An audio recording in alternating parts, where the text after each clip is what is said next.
Thérèse Bertrand, je représente la marque familiale Pinot et Cognac Bertrand et nous sommes producteurs depuis 1731 et nous travaillons en famille, nous faisons tout nous-mêmes ici au domaine et on est situé à Réau sur Trèfle qui est un village en petite vigne Champagne.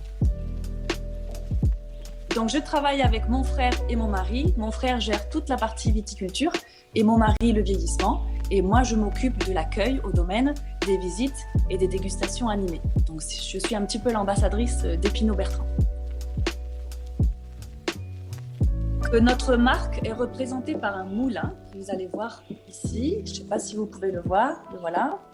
Donc, c'est un moulin qui représente l'histoire de notre famille, puisqu'autrefois, on était des meuniers et des vignerons. Et on existe depuis 1731. Donc le métier de meunier a un petit peu disparu, mais nous conservons ce moulin qui est magnifique et qui se trouve dans les hauteurs d'un coteau qui s'appelle le Fief Monté.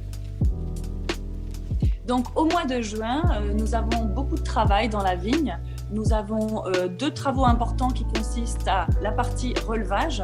Donc on relève tous les bois de la vigne qui tombent pour les maintenir droits le long du rang avec 2 fils releveurs. Et ensuite, nous avons aussi ce qu'on appelle l'égourmandage.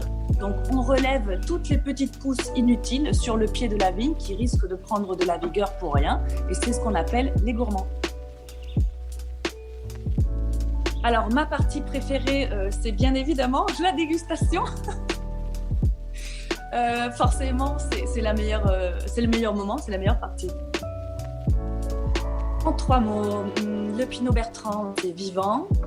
Il y a de la rondeur et de la complexité. Vivant parce qu'on a un passé, un présent et un futur avec l'histoire de famille, le terroir, l'élaboration, la production et le vieillissement, donc la partie future. Rondeur parce qu'on recherche toujours cette belle rondeur qui va faire que vous allez vraiment prendre du plaisir au moment de la dégustation. Et de la complexité qui est due au vieillissement. Donc ça, c'est très important. On fait vieillir nos Pinots des Charentes très très longtemps de façon à ce que l'assemblage prenne un petit peu d'harmonie, que ça soit vraiment bon en bouche.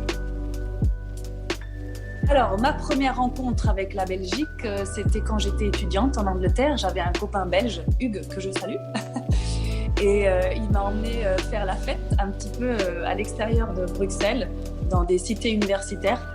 Et je peux dire qu'à partir de cette expérience-là, j'ai compris que les Belges étaient infatigables.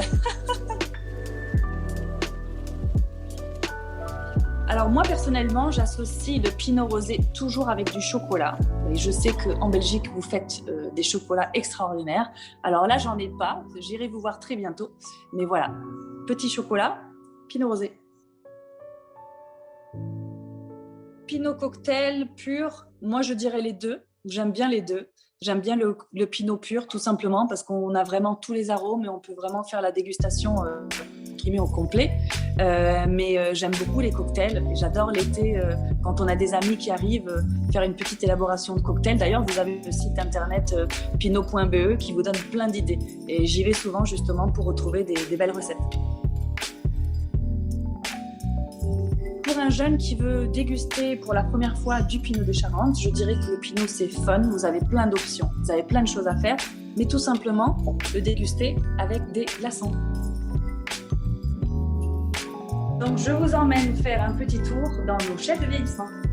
Si vous êtes en train de découvrir notre chai de la cour, on l'appelle le chai de la cour puisqu'il touche la cour intérieure de la maison. C'est là, c'est le petit trésor de la maison. C'est là où on conserve tous nos différents cognacs, justement pour faire le Pinot des Charentes. Parce qu'on a des grands tonneaux où on a en fait les différents Pinots qui vieillissent. Je suis juste en dessous de notre chai à Pinot. Donc c'est ici, vous voyez les grands tonneaux. C'est ici qu'on va faire vieillir donc nos différents Pinots des Charentes. Nous avons du blanc et du rosé 5 ans d'âge et on a du très vieux qui a plus de 20 ans. Des fois, on fait des dégustations à l'extérieur aussi, donc c'est assez sympa parce qu'on a un jardin qui donne en fait, au bout là-bas, on a des vignes. On va aller les voir. Donc là, c'est la maison familiale. Donc c'est la maison de notre grand-mère qui s'appelle Simone Bertrand et qui va avoir cette année 95 ans. Voici l'allée de pins plantée par mon grand-père Raymond Bertrand. Et une parcelle de vigne qui doit avoir dans les 3 ans. Donc il faut attendre 3 ans une fois qu'on a planté la vigne avant d'avoir une vraie récolte. Donc il faut un petit peu de patience.